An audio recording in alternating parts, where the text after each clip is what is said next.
हनुमान जी के नाम पर बीजेपी घिरे राष्ट्रीय अध्यक्ष नितिन नवीन पर एफआईआर की मांग। डीजीपी को शिकायत, पीएम मोदी भी सवालों के घेरे में। जी हां, क्या बीजेपी के राष्ट्रीय अध्यक्ष पर ही एफआईआर दर्ज करने की मांग उठ गई है? क्या भगवान हनुमान की वेशभूषा में बीजेपी का झंडा लेकर रोड शो में नाचने का मामला कानूनी विवाद बन चुका है? और क्या अगर यही काम किसी विपक्षी नेता ने किया होता तो अब तक देश भर में एफआईआर दर्ज हो चुकी होती? आज के इस रिपोर्ट में आपको दिखाएंगे डीजीपी और एसएसपी को भी भेजी गई यहां पर शिकायत, एफआईआर की मांग, शिकायत के 4 बड़े कानूनी आधार यहां पर बताऊंगी, वायरल वीडियो दिखाऊंगी, अरविंद केजरीवाल का हमला बताऊंगी और प्रधानमंत्री मोदी के ट्वीट के बाद उठे नए सवाल। तो वीडियो को आखिर तक जरूर देखिएगा। नमस्कार, मैं हूं राधा राणा और आप देख रहे हैं पीआरबी। इस वक्त जो है बड़ी खबर निकलकर ये सामने आ रही। दोस्तों, इस वक्त राजनीति में एक नया विवाद खड़ा हो गया है।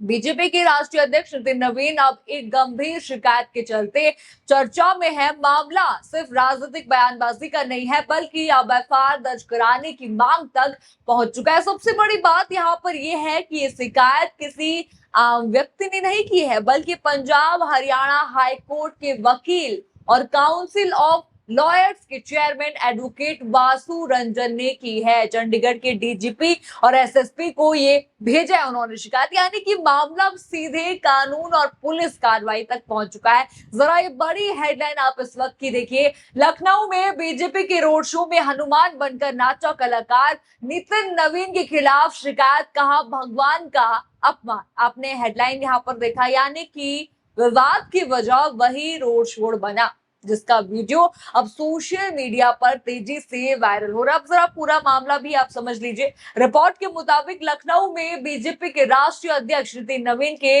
रोड शो के दौरान एक कलाकार भगवान हनुमान की वेशभूषा में मौजूद था। उस कलाकार के हाथ में बीजेपी का झंडा था और वो रोड शो में नाचते हुए दिखाई दिया। जरा वो वीडियो भी आप देख लीजिए, वायरल वीडियो देखिए। देखा आपने वीडियो, हनुमान जी की वेशभूषा धारण की हुई है कलाकार ने, हाथ में बीजेपी का झंडा है और राजनीतिक रोड शो के बीच प्रदर्शन और वो नाच भी वहां पर रहे। यहीं से पूरा विवाद शुरू हो गया। अब जरा शिकायत में क्या कहा गया वो भी जरा देख लीजिए। मैं बता देती हूँ आपको, शिकायत में आरोप लगाया गया है कि भगवान हनुमान हिंदुओं के सबसे पूजनीय देवताओं में से एक हैं। उनकी पवित्र वेशभूषा का राजनीतिक प्रचार के लिए इस्तेमाल करोड़ों हिंदुओं की धार्मिक भावनाओं और आहत करता है। देखा आपने, यहाँ पर आपने शिकायत देख ली, यानी कि शिकायतकर्ता का ये कहना है कि धार्मिक प्रतीक का जो है राजनीतिक उपयोग नहीं होना चाहिए। लेकिन मामला यहीं पर नहीं रुका। शिकायत में सिर्फ विरोध नहीं किया गया है, बल्कि कानून की धाराओं का भी हवाला दिया गया है, जिक्र यहाँ पर किया गया है। 4 बड़े पॉइंट्स में आपको एक एक करके दिखा देती हूँ। पहला पॉइंट देखिए, हनुमान जी की वेशभूषा का राजनीतिक इस्तेमाल धार्मिक भावनाओं का अपमान बताया गया। दूसरा पॉइंट देखिए, शिकायत में कहा गया कि पहली नजर में ये मामला भारतीय न्याय संहिता बीएनएस की धारा 299 के दायरे में आता है, क्योंकि धार्मिक भावनाएं आहत होने का आरोप लगाया गया है। तीसरा पॉइंट यहाँ पर देखिए, राष्ट्रीय अध्यक्ष, कार्यक्रम के आयोजकों, इवेंट मैनेजर, कलाकार और कार्यक्रम में मौजूद जिम्मेदार लोगों की भूमिका की जांच की मांग की गई है। चौथा पॉइंट आप यहाँ पर देख लीजिए, सभी वीडियो, डिजिटल रिकॉर्ड और इलेक्ट्रॉनिक सबूत सुरक्षित रखने तथा जांच में दोषी मिलने पर किसी को भी ना बख्शने की मांग।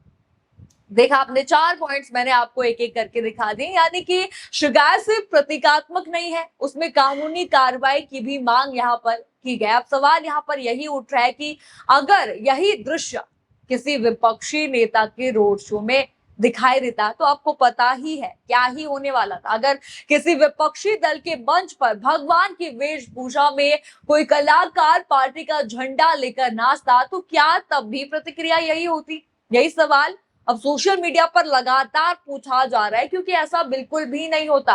किसी विपक्ष के नेता का अगर यही कार्य होता तो उस पर अब तक धाराएं लग चुकी होती। इसी बीच देखिए, अरविंद केजरीवाल ने भी इस पूरे मामले पर तीखी प्रतिक्रिया यहाँ पर दी है। जरा उनका ट्वीट आप देख लीजिए। जितना नुकसान और अपमान आप लोगों ने हिंदू धर्म का किया है, शायद 5000 साल के इतिहास में किसी ने नहीं किया। शर्म आती है आपको।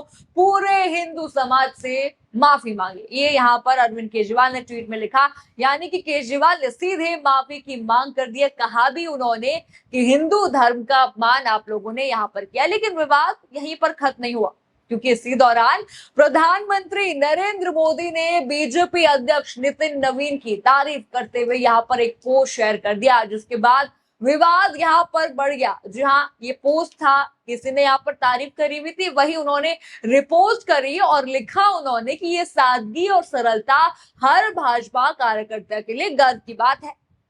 ये यहाँ पर नितिन नवीन के लिए उन्होंने लिखा, यानी कि एक तरफ सोशल मीडिया पर विवाद बढ़ रहा था, दूसरी तरफ प्रधानमंत्री नितिन नवीन की सादगी की तारीफ वाला पोस्ट साझा कर देता है। यही वजह है कि अब विपक्ष सवाल उठा रहा है कि इतने बड़े विवाद पर सरकार की तरफ से कोई प्रतिक्रिया क्यों नहीं आई। देखिए, आपको याद ही होगा कैसे पेपर लीक के समय भी मोदी जी का कुछ ऐसा ही ट्वीट आया था। अगर आपको याद होगा तो उन्होंने क्या किया था, धर्मेंद्र प्रधान को जन्मदिन मुबारक यहाँ पर उन्होंने दिया था, जबकि देखिए बच्चे तपती धूप में खड़े हैं, भूखे प्यासे प्रोटेस्ट कर रहे हैं कि देखिए पेपर लीक हो रहे हैं, धर्मेंद्र प्रधान का इस्तीफा दीजिए। पर क्या करते हैं मोदी जी, चुप्पी साधे हुए हैं। लेकिन देखिए उनके पास इतना टाइम तो है कि वो जो है धर्मेंद्र प्रधान को यहाँ पर जन्मदिन की मुबारकें दे रहे हैं, पर इतना टाइम उन पर नहीं है कि बच्चों की बातें जरा यहाँ पर सुनी जाए। देखिए इस ऐसे ही ये नितिन नवीन की प्रशंसा भी यहाँ पर कर रहे हैं। आपको ट्वीट मैंने यहाँ पर दिखा दिया। इसी मुद्दे पर अरविंद केजरीवाल ने एक और बड़ा यहाँ पर ट्वीट करा, एक और बार प्रधानमंत्री को यहाँ पर घेरा, जरा वो भी आप देख लीजिए। ट्वीट आप देखिए, प्रधानमंत्री जी, पूरा देश जानना चाहता है कि श्री राम मंदिर में हुई चोरी, जमीन घोटाले और निर्माण में कमीशन खोरी करने वालों को क्यों बचाया जा रहा है, उन्हें सख्त सजा कब मिलेगी। आपने यहाँ पर ट्वीट देखा अरविंद केजरीवाल का, यानी केजरीवाल ने इस विवाद को राम मंदिर से जुड़े आरोपों के साथ जोड़ते हुए सरकार पर नया हमला, नया निशाना यहाँ पर साधा है। खैर ये बात भी किसी से यहाँ पर छिपी नहीं है कि मोदी जी हर मुद्दे पर चुप ही रहते हैं। ना ही उन्होंने पेपर लीक पर कुछ कहा, ना ही उन्होंने राम मंदिर घोटाले पर कुछ कहा, और ना ही इतने बड़े घोटाले भाजपा राज में हुए हैं उन पर कहा। तो इस मुद्दे पर भी वो कैसे ही कहते, कैसे ही वो बोलते। आपको पता ही होगा अभी तक एक भी प्रेस कॉन्फ्रेंस मोदी जी ने अभी तक नहीं करी है, कोई भी प्रेस कॉन्फ्रेंस नहीं करी आज तक की। अब राजनीतिक बहस और भी तेज इसके बाद हो गई है। एक तरफ बीजेपी अध्यक्ष के रोड शो का वीडियो, दूसरी तरफ एफआईआर की मांग, और तीसरी तरफ प्रधानमंत्री का समर्थन वाला पोस्ट, और चौथी तरफ है विपक्ष के लगातार सवाल, जनता के लगातार सवाल। इसी वजह से ये विवाद अब सिर्फ एक वीडियो तक सीमित नहीं रह गया है। फिलहाल सबसे बड़ा सवाल यहाँ पर यही है, क्या डीजीपी और एसएसपी को भेजी गई शिकायत के बाद एफआईआर दर्ज होगी? क्या जांच में राष्ट्रीय अध्यक्ष समेत कार्यक्रम के आयोजकों की भूमिका देखी जाएगी? और क्या इस पूरे मामले पर बीजेपी की तरफ से कोई आधिकारिक जवाब आएगा? आपको क्या लगता है इस मामले पर? क्या जो है प्रधानमंत्री को इस पर भी जवाब देना चाहिए? क्या पेपर लीक के मुद्दों पर भी उनको जवाब देना चाहिए? क्या इनका जो है इस्तीफा जाना चाहिए? हमें कमेंट सेक्शन में अपनी राय जरूर बताइए। खबर आपको पसंद आई हो तो वीडियो को लाइक करें, शेयर करें और चैनल को सब्सक्राइब करना बिल्कुल मत भूलिएगा। और बने रहिए पीआरबी के साथ। धन्यवाद।